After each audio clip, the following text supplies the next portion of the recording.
On Friday nights around here, we take a look at people who are making a difference. Tonight, it's Bono. Bono is a rock star who has raised millions for people he will never meet. People who are dying of AIDS and other diseases in Africa, where we traveled with him a few months back. He has lobbied the G8 summit of industrialized nations to forgive African debt.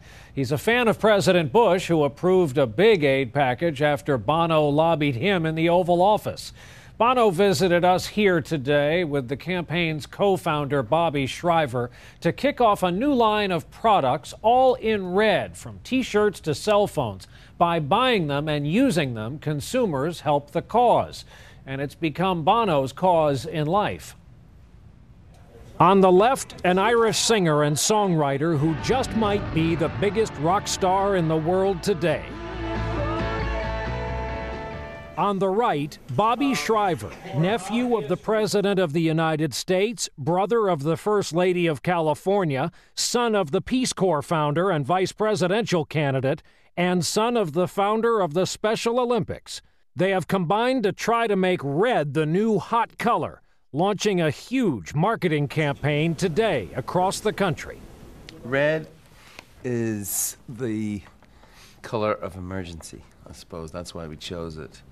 But red, product red, is a way of making it easy for people in the shopping malls and main streets all over this great country to get AIDS drugs to Africans who can't afford them.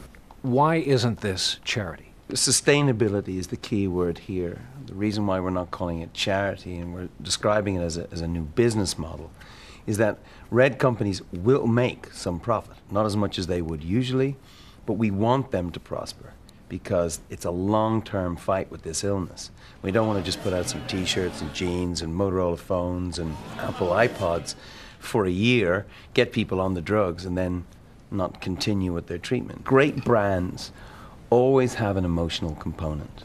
We think we bring that with our brand to theirs. And this is in newspapers all over the country today. These people are courageous to have done this because it's their mainline brand. People don't mess with, as we all know, their mainline brand, but they're messing with their brands here because they believe that their customers will see the consciousness of that and respond to it. This is using the force of consumerism, this tidal wave, and it's pouring over our head, and it's just using it to defend the world's most vulnerable.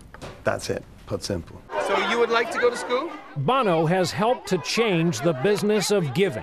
He'll go back to U2 and record new music shortly. But for now, it's one memory from his first trip to Africa that keeps him going. It's a man offers me his young son. And he says, please, you must take this boy, and you must take him with you to wherever you live. And because if he stays here, he will surely die. But if he goes with you, he will live.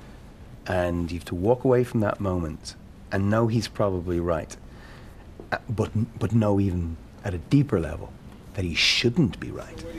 By the way, we all learned a lesson today when Bono came to the newsroom to greet the nightly news staff. Never let him borrow your camera. Even better than the real thing. That's Bono. By the way, the money raised by this red campaign will go toward much-needed drugs that can help save the estimated 6,500 Africans that die each day from AIDS. That's our broadcast for this Friday night. Thank you, as always, for being with us. John Siegenthaler will be here with you this weekend. I'm Brian Williams. We'll look for you back here Monday night. Have a good weekend and good night.